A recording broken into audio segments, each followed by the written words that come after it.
Hello everyone, welcome to V Cube TV. இன்றைக்கி நம்ம cooking டைமில் பார்க்க போகிற ரெசிபி கீரை தண்ணி குழம்பு.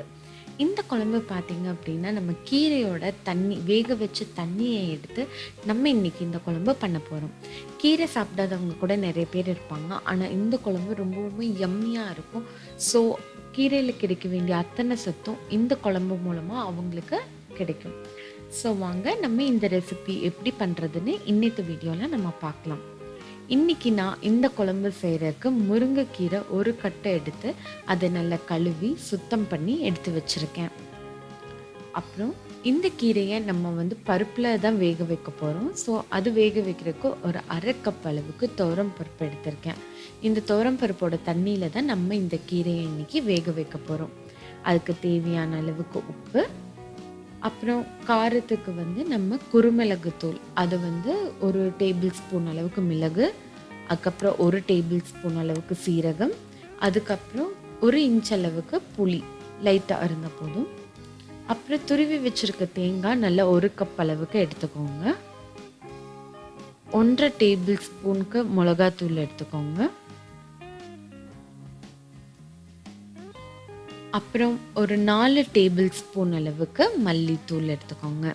இதெல்லாம் நம்ம ஒன்றா சேர்த்து அரைக்க போகிறோம். அப்புறம் ஒரு சின்ன மீடியம் சைஸில் ஒரே ஒரு தக்காளி பழம். இது எல்லாத்தையுமே நம்ம இப்போ மிக்சியில் ஒவ்வொன்றா சேர்த்து இதை நம்ம அரைச்சி நல்லா நைஸாக பேஸ்ட் மாதிரி அரைச்சி எடுத்துக்கணும். கொஞ்சமாக தண்ணி சேர்த்து அரைக்கும்போது நமக்கு நல்லா நைஸாக அரைக்க முடியும்.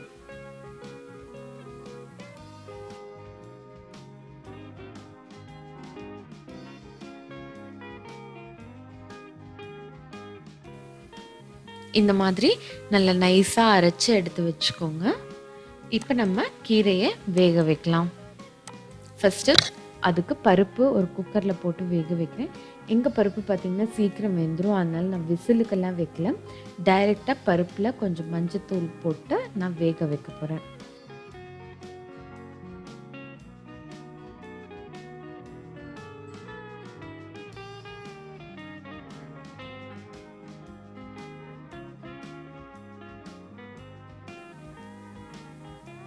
இப்போ பார்த்திங்கன்னா பருப்பு நல்லா வெந்துருச்சு.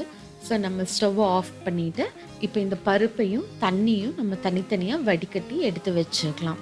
ஸோ இந்த வடிகட்டி வச்சுருக்க பருப்பு தண்ணியில் தான் நம்ம கழுகி வச்சுருக்க கீரையை அதில் சேர்த்து அது கூட வேக வைக்க போகிறோம். நீங்கள் வேணும்னா ஒரு விசில், குக்கரில் விசிலுக்கு கூட வைக்கலாம் ஒரு விசில். ஏன்னா முருங்கைக்கீரை வேகிறதுக்கு கொஞ்சம் லேட் ஆகும். இதுக்கு தேவையான சால்ட்டு, அதுக்கப்புறம் கொஞ்சம் தண்ணி இதில் ஆட் பண்ணிவிட்டு கீரை நல்லா மூழ்கிற அளவுக்கு தண்ணியை ஊற்றினா போதும். ஆட் பண்ணிவிட்டு இதை நான் அப்படியே வேக வைக்க போகிறேன்.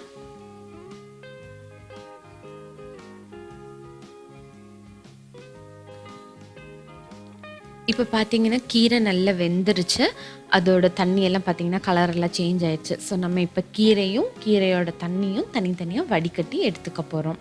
அதுக்கப்புறமேட்டா ஆல்ரெடி அரைச்சி வச்சிருக்கிற அந்த மசாலா இருக்குது இல்லைங்களா, அதை ஒரு பவுலில் மாற்றி வச்சுக்கலாம். ஃபுல்லாக மசாலா எல்லாமே அதில் போட்டதுக்கப்புறம் நம்ம வடித்து எடுத்து வச்சுருக்கிற கீரையோட தண்ணியையும் நம்ம அந்த மசாலா கூட சேர்த்துக்க போகிறோம். இப்போ பாருங்கள், மசாலா கூட நல்லா சேர்த்ததுக்கப்புறம் நம்ம அது எந்த கட்டியும் இல்லாத அளவுக்கு நல்லா கலக்கி விட்டுக்கோங்க. இந்த மாதிரி எந்த கட்டியும் இல்லாமல் நல்ல மசாலாவை தண்ணி மாதிரி கலக்கி வச்சுக்கலாம். கலக்கி வச்சதுக்கப்புறம் இந்த மசாலாவுக்கு நம்ம தாளிப்பு சேர்க்க போகிறோம்.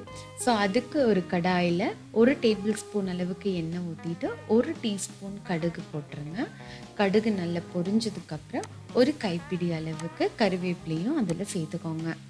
இது ரெண்டும் நல்லா பொரிஞ்சது நம்ம கலக்கி வச்சுருக்க மசாலாவில் அதை சேர்த்துட்டு அந்த குழம்பு அப்படியே தூக்கி நம்ம அடுப்பில் வைக்க போகிறோம். அடுப்பில் வச்சதுக்கு அப்புறமேட்டா அது நல்லா நம்ம அந்த குழம்ப சூடு பண்ண போகிறோம். இது நம்ம கொதிக்க விடக்கூடாது மற்ற குழம்பு மாதிரி. ஏன்னா கொதிச்சிச்சு அப்படின்னா அது ஒரு மாதிரி திரி திரியாக ஆயிடும். ஸோ அதனால் என்ன பண்ண போகிறோம்னா ஒரு கரண்டி வச்சு அது கிளறிட்டே இருக்கணும். கொதிக்க விடாத அளவுக்கு நம்ம சூடாகிற மாதிரி அது கிளறிட்டே இருக்கணும். அதுக்கப்புறம் சால்ட்டு தேவையா என்ன எதுன்னெல்லாம் பார்த்துட்டு வேணும்னா எக்ஸ்ட்ரா ஆட் பண்ணிக்கோங்க. ஆட் பண்ணிவிட்டு இந்த மாதிரி கிளறிட்டே இருங்க. குழம்பு நல்லா சூடாகணும்.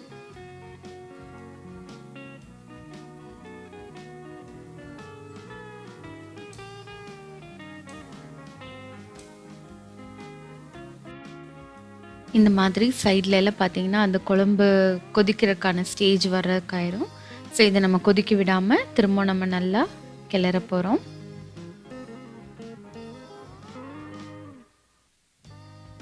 இதில் பச்சை வாசம்லாம் இருக்குன்னு இல்லை, நீங்கள் பயப்பட வேணாம், அந்த மாதிரிலாம் எதுவும் இருக்காது. ஸோ நம்ம வெறும் சூடு மட்டும் பண்ண போகிறோம். நல்லா குழம்பு நல்லா ஹீட் ஆகட்டும்.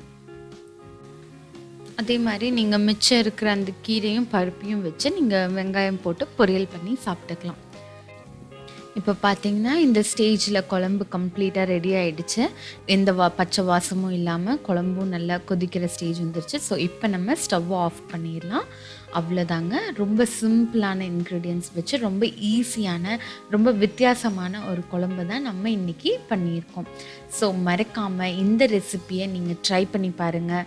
ட்ரை பண்ணி பார்த்துட்டு உங்களோட ஃபீட்பேக்ஸை கமெண்ட் செக்ஷனில் கொடுங்க. இந்த வீடியோ உங்களுக்கு பிடிச்சிருந்ததுன்னா லைக் பண்ணுங்கள், ஷேர் பண்ணுங்கள். மறக்காமல் எங்கள் சேனலுக்கு சப்ஸ்கிரைப் பண்ணுங்கள். தேங்க்யூ.